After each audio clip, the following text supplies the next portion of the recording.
नमस्कार, 100.1 मेगाहर्ट्ज पर आपने ट्यून किया है ऑल इंडिया रेडियो का FM गोल्ड चैनल और प्रोग्राम है आप सबों का फेवरेट अभ्यास। ये एक ऐसा प्रोग्राम है जहां हमारे स्टूडियस परीक्षार्थी लिसनर्स भेजते हैं अपने सवाल व्हाट्सएप नंबर 9289094044 पर और वो ईमेल भी हमें करते हैं abhyas.airnews@gmail.com पर और उन्हीं सवालों को हमारे एक्सपर्ट रिप्लाई करते हैं हर शनिवार रात 9:30 बजे। और आज हम फिर हाजिर हैं और सब्जेक्ट है एंथ्रोपोलॉजी और जिसे ह्यूमन साइंस भी कहते हैं और इस विषय के एक्सपर्ट हैं जवाहरलाल नेहरू यूनिवर्सिटी की एंथ्रोपोलॉजी विषय की associate professor doctor Sunita Reddy. Ma'am, आपका स्टूडियो में बहुत बहुत स्वागत है। बहुत बहुत धन्यवाद। और देखिए, आज का ये प्रोग्राम बहुत स्पेशल होने वाला है क्योंकि सवाल लिस्टर्स ने भेजे हैं वो इसी विषय पर हैं, लेकिन साथ ही साथ उन्हें उम्मीद होती है कि आप उन्हें कुछ एक्स्ट्रा भी बताएं जो उन्हें जब वो एग्जाम्स देते हैं तो थोड़ा हेल्प करे, थोड़ा सपोर्ट करे। लेकिन कार्यक्रम की शुरुआत हम करते हैं एक्सप्लेनर सेगमेंट से। तो आइए पहले सुनते हैं एक्सप्लेनर सेगमेंट, फिर मुखातिब होंगे अपने दोस्तों से।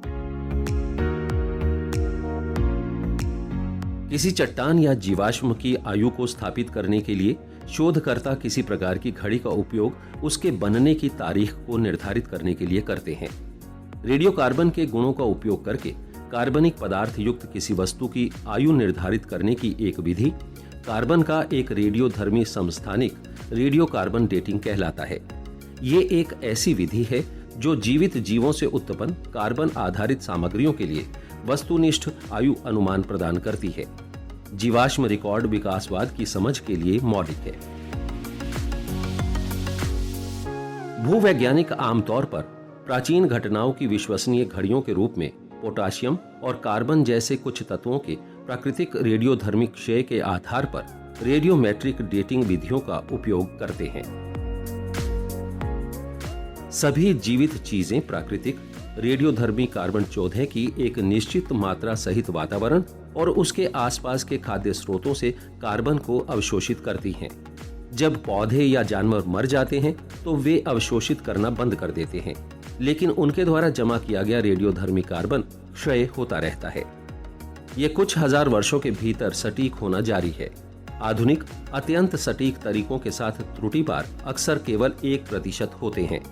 वैज्ञानिक पद्धति के सख्त नियम जीवाश्म डेटिंग की सटीकता सुनिश्चित करते हैं। उन्नत तकनीक ने कई मामलों में रेडियोकार्बन डेटिंग को कुछ ही दशकों में सटीक होने दिया है। कार्बन डेटिंग का उपयोग अब लगभग हर उस पुरानी चीज के लिए किया जाता है जिसकी उम्र लोग जानना चाहते हैं। इसे तथ्य के रूप में लिया जाता है और पिछली सभ्यताओं के बारे में जानकारी इकट्ठा करने के लिए सबूत के रूप में उपयोग किया जाता है। जब तक कार्बनिक पदार्थ मौजूद हैं, रेडियोकार्बन डेटिंग एक सार्वभौमिक डेटिंग तकनीक है जिसे दुनिया में कहीं भी लागू किया जा सकता है। तो ये था हमारा आज का एक्सप्लेनर सेगमेंट। और ma'am, I just wanted to ask you something कि ये जो कार्बन डेटिंग है ना, please tell us how old a fossil is, how do we get to know? As we are all discussing about anthropology, and it's a very broad discipline, we have many specializations. When you look at the biological anthropology and physical anthropology, we try to understand the history of human beings, and that's where the carbon dating comes in. Okay. So the most common method in archaeology for dating organic materials up to 50,000 years old is carbon dating. It is based on the idea that carbon-14 isotopes radiatively decaying over thousands of years. Okay. And scientists have learned through physics that the pace at which radioactive compounds degrade depends on the atomic number and mass of the constituent atoms. The ratio of radioactive isotopes to the estimated initial concentration of these isotopes at the moment of the organism's death can be used to calculate the approximate age of the decaying material that's fossil. So these are the type of techniques which are used in knowing the history of human beings and also the history of the Earth's surface. Okay, so that's how you get to know that how carbon dating tells us how old the fossil is, Yes, right? yes. And now over to our listeners now. तो हम उसी ओर रुख करते हैं अपने listeners के भेजे सवालों की ओर। तो हमारा जो पहला सवाल है वो प्रिया ने भेजा है गुजरात से और सवाल है, समकालीन भारत में एंथ्रोपोलॉजी की क्या भूमिका है? एंथ्रोपोलॉजी एक बहुत ही इंटरेस्टिंग एंड बहुत ही इंफॉर्मेटिव सब्जेक्ट है जी। And as I said it's very broad subject, इसमें बहुत सारे ब्रांचेस हैं। Anthropology as a science of man, in fact human beings, focuses on studying all the aspects in different time and space. There is a wide range of role of anthropology in contemporary India, such as it aims to solve human problems, which is also called as applied and action anthropology. Okay. To study different cultures and societies, especially to understand the diversities and the cultural richness of each community. To study human variations and evolution. And when you look at variation and evolution, along with the concepts of cultural relativism and ethnocentrism, you then get more humanistic. You understand the diversities of the subjects and people. Thereby, you become more tolerant and patient towards other cultures and communities. Thereby, you basically try to reduce your biasness. And then the cultural relativism concept helps you to appreciate other cultures in their own sense, and thereby you don't discriminate and evaluate or judge. I can give an example, the role of sociocultural anthropology to study different cultures and societies, which helps in the development of formulating policies also. Moreover, anthropologists nowadays are working on significant contemporary issues like anthropology of business, anthropology of health and public health, disaster management, in fact, brand anthropology, design anthropology. There are many subjects where anthropologists are getting trained, and they are working in very many interesting areas, applying anthropological philosophy, knowledge, methods and concepts. हाँ, जैसा कि आपने बताया कि इसके बहुत सारे diversified branches हैं, तो उसी में मुझे ऐसा लगता है कि ये अगला सवाल है बैंगलोर से कुलक्षा का। What is psychological anthropology? So as we can see, all these subjects are social science subjects. We have social science subjects like psychology, history, economics, political science. All these subjects are, again, when you look at broadly in anthropology, they are the sub-branches of anthropology, because anthropology is an interdisciplinary subfield of anthropology. और जैसे मैंने कहा कि anthropology बहुत ही broad subject है और उसमें बहुत सारे सब डिसिप्लिन्स सोशल साइंसेस के, sociology, anthropology, political science, economics, ये सभी जो है सब ब्रांचेस बन जाते हैं एंथ्रोपोलॉजी में। और इनका जो रिलेशनशिप है both personal and socio cultural phenomenon, क्योंकि एज अ साइकोलॉजिस्ट आप एक इंडिविजुअल का बिहेवियर और इंडिविजुअल का कॉन्टेक्स्ट देखते हैं, but anthropological and specially psychological anthropology में आप उनके कल्चर को भी देखते हुए उनके बिहेवियर को प्रेडिक्ट करते हैं और अंडरस्टैंड करते हैं। इसमें बहुत सारे इश्यूज हैं जो साइकोलॉजिकल एंथ्रोपोलॉजिस्ट स्टडी करते हैं, जैसे कि आइडेंटिटी है फॉर इंडिविजुअल्स, क्योंकि वो कल्चर से इमिनेट होता है, उनके एक्सपीरियंसेस, इमोशंस, उनके beliefs and conscious goals, unconscious desires, conceptual structures, gender, sexuality, trauma, mental illness, stigmatization, ये सारी ही चीज़ें साइकोलॉजिकल एस्पेक्ट्स जो हम कल्चर से रिलेट करके देखते हैं वो साइकोलॉजिकल एंथ्रोपोलॉजी के सब ब्रांच में पढ़ा जा सकता है। चलिए, सब्जेक्ट्स की बात हो रही है तो देखिए पुनीत है रायपुर से। हेलो मैम, मैं पुनीत रायपुर से और मेरा क्वेश्चन है, इकोनॉमिक्स, एंथ्रोपोलॉजी और इकोनॉमिक्स में कोई फ़र्क है?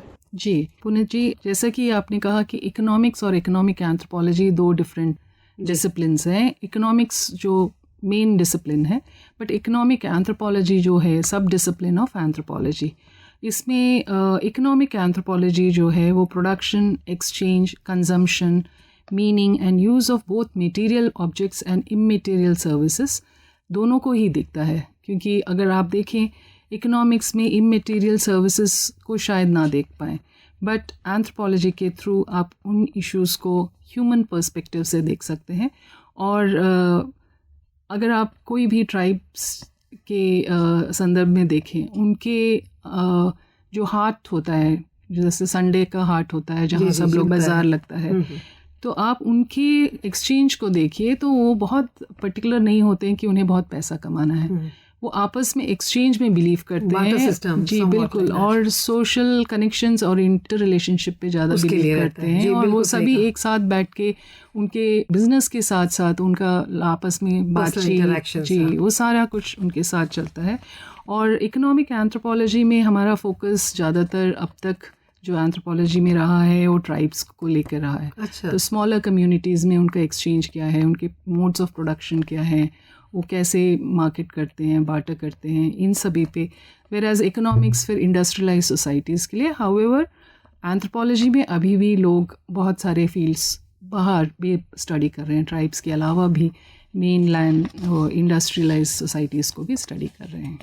और ये जो अगला सवाल है वो नीतीश सिंह का है, और वो हमें पूछते हैं, क्या आप हमें लिंग्विस्टिक एंथ्रोपोलॉजी पर कुछ इन्फॉर्मेशन दे सकते हैं? लिंग्विस्टिक एंथ्रोपोलॉजी भी अगेन बहुत ही इम्पोर्टेंट एरिया है, सब ब्रांच ऑफ डिसिप्लिन है, जिसमें आप role of language in social lifes of individuals and communities study कर रहे हैं कि लैंग्वेज कहाँ से शुरुआत हुई, उस लैंग्वेज को कैसे डाइवर्सिफाई हुआ है, और लैंग्वेज और कम्युनिकेशन में क्या आपस में क्या डिफरेंसेस है, और स्ट्रक्चर और पैटर्न ऑफ लैंग्वेज क्या है, और लैंग्वेज किस तरह से सीखा जाता है और किस तरह से आगे उसको बढ़ाया जाता है। लैंग्वेज जो है सोशल एंड कल्चरल आइडेंटिटी के लिए कितना इम्पोर्टेंट है, और आइडियाज़ और कल्चरल कॉन्टेक्स्ट को लैंग्वेज में किस तरह से देखा गया है। इनफैक्ट जो लिंग्विस्टिक एंथ्रोपोलॉजिस्ट हैं ये भी स्टडी कर रहे हैं कि बहुत सारे जो हमारी भाषाएं हैं वो लुप्त हो रही हैं, और उसमें स्पेशली ट्राइब्स पे, क्योंकि ट्राइब्स का माइग्रेशन हो रहा है, बहुत कम ऐसे लोग हैं जो इस भाषा को बोल पा रहे हैं।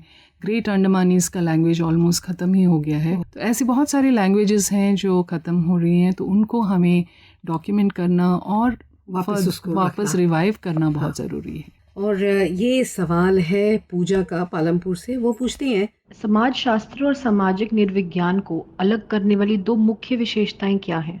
सिमिलैरिटी है सोशियोलॉजी और सोशल एंथ्रोपोलॉजी में। जी, अगर anthropology as a broad subject देखें, जिसमें physical anthropology, social anthropology, linguistic इन्होंने एंथ्रोपोलॉजी सोशल आ रहे, लिखा है, सोशल एंथ्रोपोलॉजी। तो सोशल एंथ्रोपोलॉजी एंड सोशियोलॉजी में बहुत सिमिलैरिटीज़ हैं। हालांकि सोशियोलॉजी में हम सोशल रिलेशंस को स्टडी करते हैं, सोशल इंस्टीट्यूशंस को स्टडी करते हैं, जबकि एंथ्रोपोलॉजी में है हम इंडिविजुअल के एक्सपीरियंसेस को ज़्यादा महत्व देते हैं। और इंडिविजुअल, जैसे हम, मेरा एरिया है हेल्थ, हम इंडिविजुअल के पेन और सफरिंग हेल्थ में जो है उस पर ज़्यादा ध्यान देते हैं, और at the same time political, economic और सोशल स्ट्रक्चर्स, हेल्थ सिस्टम्स, इन सब की भी स्टडी करते हैं। वेराज सोशियोलॉजी वाले ज़्यादा इंटरेस्टेड होते हैं इंस्टीट्यूशन को पढ़ने में। जैसे एक medical institution all India institute of AIIMS है, उसको एज अ सोशल इंस्टीट्यूशन भी स्टडी कर सकते हैं। तो it's much more for organisations and social relationship, वेराज anthropology looks into individual experiences through narratives and through detailed understanding. Okay. और ऐसा लगता है जैसे कि ये सवालों का सिलसिला भी और चलेगा, लेकिन एक हम छोटा सा विराम लेंगे और एक म्यूजिकल ब्रेक लेंगे। ये हमारी परंपरा है कि हम अपने जो गेस्ट हैं उनसे उम्मीद करते हैं कि वो हमें कोई एक ऐसा गाना बताएं जो हम अपने श्रोताओं को सुनाएं। तो आज की हमारी गेस्ट डॉक्टर सुनीता रेड्डी, उनसे हम रिक्वेस्ट करना चाहेंगे कि वो अपनी पसंद का एक गीत अपने श्रोताओं को सुनाएं। गाना है जो हमारे स्कूल के प्रेयर में होता था। हाँ, वो बहुत ही सुंदर गाना है।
एक नए एनर्जी के साथ कार्यक्रम को आगे बढ़ाते हैं और इस गीत ने डेफिनेटली आपको भी मोटिवेट किया होगा। कार्यक्रम है अभ्यास और हमारी आज के मेहमान जवाहरलाल नेहरू यूनिवर्सिटी की एंथ्रोपोलॉजी डिपार्टमेंट के associate professor doctor Sunita Reddy. और अब सवालों का सिलसिला, क्योंकि हमारे श्रोता इंतज़ार करते हैं कि हम उनके सवालों को लें। तो ये जो अगला सवाल है वो है, मेरा नाम शोएब है और मैं पुणे से हूँ। मेरा सवाल ये है, क्या आप हिस्ट्री और एंथ्रोपोलॉजी के बीच संबंधों के विवादों की पहचान बता सकते हैं? जहाँ तक मेरी समझ है इसमें कंट्रोवर्सी तो नहीं होनी चाहिए, क्योंकि हिस्ट्री एक बहुत ही इंटरेस्टिंग सब्जेक्ट है। हालांकि मैं जब स्कूल में थी तो मुझे नाम याद होते थे ना, डेट्स याद होते, सबसे कठिन और बहुत ही मुश्किल लगता था। बट एंथ्रोपोलॉजी और हिस्ट्री को अगर हम देखें तो anthropology deals with man who is not merely a part of nature but also a dynamic creature in terms of biology and social factors. So as a result, it is a theoretical issue to identify whether anthropology belongs to the fold of science or social science or humanities. The discipline of history is chiefly concerned with the events, whereas anthropology is interested in study of human in different time and space. History में हम events को देखते हैं chronologically, और हम anthropology में human beings के events के अलावा वो कौन से कॉन्टेक्स्ट में, कौन से सोशल एंड कल्चरल कॉन्टेक्स्ट में और स्पेस के हिसाब से उनका कैसे रहन सहन और किस तरह से, तो हिस्टोरिकल एंथ्रोपोलॉजी भी एक सब डिसिप्लिन है जो बहुत ही इम्पॉर्टेंट है। So social anthropology is more particularly indebted to history, as earlier scholars like Auguste Comte, Herbert Spencer, Emile Durkheim and Max Weber study social phenomenon by drawing facts from history. तो बहुत सारे जो classical anthropologist हैं उन्होंने history से ही बहुत कुछ समझ के जी एंथ्रोपोलॉजी में लिखा गया है। तो शोएब को उनका मिल गया जवाब। और अगला सवाल है रोहिणी राजस्थान से। मैं रोहिणी राजस्थान के खेतड़ी से बोल रही हूँ। मेरा सवाल है कि एंथ्रोपोलॉजी मानवता की सेवा में कैसे सहायक होती है या कैसे मदद करती है? ये बहुत ही अच्छा सवाल है, क्योंकि इसमें अगर हम ये सब्जेक्ट, हालांकि बहुत सारे यूनिवर्सिटीज़ में नहीं पढ़ाया जाता है, इसकी ज़रूरत ये है कि हमें इसको हर कॉलेज में, यहाँ तक हाई स्कूल तक ले जाना चाहिए, क्योंकि ये सब्जेक्ट एक होलिस्टिक सब्जेक्ट है जो ह्यूमन बीइंग्स के बारे में हर तरह से समझ बनाता है। और इसमें पास्ट, प्रेजेंट एंड फ्यूचर के बारे में भी हम बात करते हैं। इसमें anthropological knowledge, theory, methods, research findings, ये सब ह्यूमन सोशल प्रॉब्लम्स को ही नहीं but economics and environmental, technological problems को भी सॉल्यूशंस देते हैं। और जैसे मैंने कहा कि हम इस सब्जेक्ट को बहुत अच्छी तरह से समझते हैं ह्यूमन डाइवर्सिटी को। जैसे हमने हिस्ट्री में देखा है, इतने ही जेनोसाइड्स हुए हैं और इतने ही आज भी टॉलरेंस नहीं है एक दूसरे कल्चर के लिए, एक दूसरे रिलीजन के लिए। वहाँ एंथ्रोपोलॉजी हेल्प करता है टू अंडरस्टैंड ह्यूमैनिटी, क्योंकि दीज आर ह्यूमन वेरिएशंस। अगर आप रेसेस की बात करें तो they are human variations, but racism, casteism, इन सब जो इज्म्स हैं उनसे हमें दूर रहना है, क्योंकि वो आपस में भाईचारा की जगह दुश्मनी पैदा करता है। और एंथ्रोपोलॉजी ऐसा सब्जेक्ट है जो इन सब से हमें दूर रखता है और एक दूसरे कल्चर्स को अप्रिशिएट भी करते हैं और एक दूसरे को समझते भी हैं। अगला सवाल है ऋषिता मेहरा का, जो कि जयपुर राजस्थान से पूछ रही है। क्या सोशल एंथ्रोपोलॉजी और इतिहास के बीच कोई संबंध है? हिस्ट्री और एंथ्रोपोलॉजी में काफ़ी संबंध है, और जैसे कई क्लासिकल एंथ्रोपोलॉजिस्ट ने हिस्टोरिकल फैक्ट्स को लेके भी एंथ्रोपोलॉजी में काफ़ी इंटरेस्टिंग किताबें भी लिखी हैं। और बहुत सारे जो इश्यूज़ हैं पॉलिटिक्स को लेके, रिलीजन को लेके, एक युग में क्या था और क्या हुआ है उसके कल्चर के कॉन्टेक्स्ट में समझने के प्रयास करते हैं। और ये इस कार्यक्रम का आखिरी सवाल हेमा भंडारी ने पूछा है नैनीताल से, और उनका सवाल है कि Hi ma'am, my name is Hema Bhandari and I'm from Nainital. My question for you is, what are the different career opportunities in anthropology? Thank you. ये सब्जेक्ट जो है इवॉल्व तो बहुत पहले से हुआ है, लेकिन पॉपुलराइज नहीं कर पाए हैं हम इंडिया में।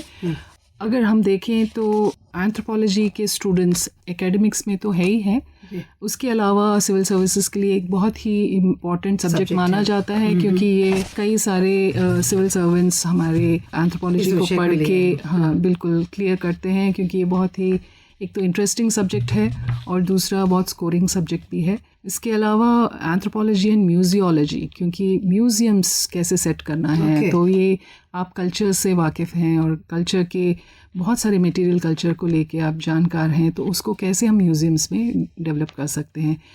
चाइना में और दूसरे कंट्रीज़ में एंथ्रोपोलॉजी ऑफ बिजनेस और एंटरप्रेन्योरशिप भी बहुत आगे निकल गया है, क्योंकि हमें ह्यूमन बिहेवियर, ह्यूमन चॉइसेस और ह्यूमन क्या चाहते हैं उनके एवरीडे लाइफ के लिए, तो अगर वो आप मार्केट सर्वे करें एज एन एंथ्रोपोलॉजिस्ट तो आप और भी इंसाइट्स दे सकते हैं मार्केटिंग रिसर्च में भी और बिजनेस और एंटरप्रेन्योरशिप में। वैसे ही बहुत सारे कैरियर्स हैं, tribal research institutes all over India हैं, हर स्टेट में। एंथ्रोपोलॉजिकल सर्वे ऑफ इंडिया है, ऑलमोस्ट मेनी ब्रांचेस जहां आप कैरियर्स चूज़ कर सकते हैं। पॉपुलेशन एंथ्रोपोलॉजी है, मास मीडिया है जिसमें आप एंथ्रोपोलॉजी करके आप एंथ्रोपोलॉजी ऑफ कम्युनिकेशन में जा सकते हैं। फिल्म मेकिंग है और इसके अलावा बहुत सारे डेवलपमेंट सेक्टर, NGOs, इन सभी एरियाज़ में आप करियर बना सकते हैं। तो बहुत करियर अपॉर्चुनिटीज़ है दोस्तों। अगला सेगमेंट फैक्ट फाइल के पहले हम आपको ये बता दें कि अभ्यास प्रोग्राम में आपका पार्टिसिपेशन बहुत आवश्यक है और हमें इंतज़ार रहता है। व्हाट्सएप नंबर 9289409444 पर आपके भेजे सवालों का। अगर आप ईमेल करना चाहते हैं तो abhyas.airnews@gmail.com पर अपने सवाल भेज दें। और अब आपका much awaited segment fact file. 5G cellular प्रौद्योगिकी की 5वीं पीढ़ी है। इसे गति बढ़ाने, विलंबता को कम करने और वायरलेस सेवाओं के लचीलेपन में सुधार करने के लिए डिजाइन किया गया है। 5G OFDM orthogonal frequency division multiplexing पर आधारित है, जो हस्तक्षेप को कम करने के लिए कई अलग अलग चैनलों में डिजिटल सिग्नल को मॉड्यूलेट करने की एक विधि है। 5G व्यापक बैंडविड्थ तकनीकों का भी उपयोग करता है, जैसे कि सब 6 गीगाहर्ट्ज और MM wave. Millimetre wave 30 gigahertz और 300 गीगाहर्ट्ज के बीच के रेडियो स्पेक्ट्रम का बैंड है, जिसका उपयोग हाई स्पीड ब्रॉडबैंड एक्सेस के लिए किया जा सकता है। 5G MM वेव एक क्रांतिकारी सेलुलर तकनीक है जो 24 गीगाहर्ट्ज से अधिक आवृत्ति बैंड में उपलब्ध विशाल बैंडविड्थ और क्षमता तक पहुंच प्रदान करती है। 5G मशीन लर्निंग सक्षम ऑटोमेशन के माध्यम से डिजिटल अनुभवों को बढ़ाता है। 1 सेकंड के अंशों के भीतर प्रतिक्रिया समय की मांग, जैसे कि सेल्फ ड्राइविंग कारों के लिए ML के साथ ऑटोमेशन को सूचीबद्ध करने के लिए 5G नेटवर्क की आवश्यकता होती है। और अंततः डीप लर्निंग और आर्टिफिशियल इंटेलिजेंस। यातायात और सेवाओं का स्वचालित प्रावधान और सक्रिय प्रबंधन बुनियादी ढांचे की लागत को कम करेगा और जुड़ाव का अनुभव बढ़ाएगा। 5G आर्किटेक्चर सॉफ्टवेयर परिभाषित प्लेटफॉर्म है, जिसमें नेटवर्किंग कार्यक्षमता को हार्डवेयर के बजाय सॉफ्टवेयर के माध्यम से प्रतिबंधित किया जाता है। वर्चुअलाइजेशन, क्लाउड आधारित तकनीकों और IT और बिजनेस प्रोसेस ऑटोमेशन में प्रगति 5G आर्किटेक्चर को चुस्त और लचीला बनाने और किसी भी समय कहीं भी उपयोगकर्ता को पहुंच प्रदान करने में सक्षम बनाती है। 5G नेटवर्क सॉफ्टवेयर परिभाषित उप नेटवर्क संरचनाएं बना सकते हैं, जिन्हें नेटवर्क स्लाइस के रूप में जाना जाता है। ये स्लाइस नेटवर्क प्रशासकों को उपयोगकर्ताओं और उपकरणों के आधार पर नेटवर्क कार्यक्षमता को निर्धारित करने में सक्षम बनाती है। 5G प्रौद्योगिकियां स्मार्ट घरों और इमारतों, स्मार्ट शहरों, 3D वीडियो, क्लाउड में काम करने और खेलने, दूरस्थ चिकित्सा सेवाओं, आभासी और संवर्धित वास्तविकता और औद्योगिक स्वचालन के लिए बड़े पैमाने पर मशीन टू मशीन संचार जैसे अनुप्रयोगों का समर्थन करती है। 5G दुनिया में अब तक देखी गई सबसे तेज, सबसे मजबूत प्रौद्योगिकियों में से एक है। इसका मतलब है कि तेजी से डाउनलोड, बहुत कम अंतराल और हम कैसे रहते हैं, काम करते हैं और खेलते हैं, इस पर महत्वपूर्ण प्रभाव डालती है। और अब आपके लिए यानी कि परीक्षार्थियों के लिए उनके एग्जाम्स की जानकारी आइए लेते हैं।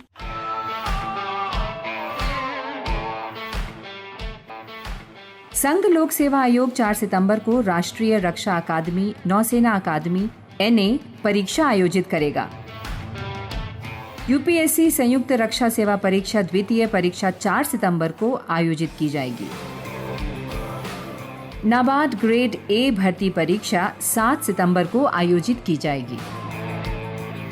Thank you Rajshree.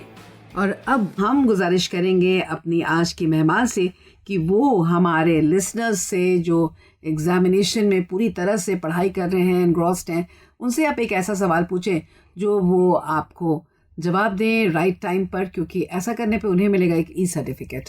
तो आपका सवाल क्या है?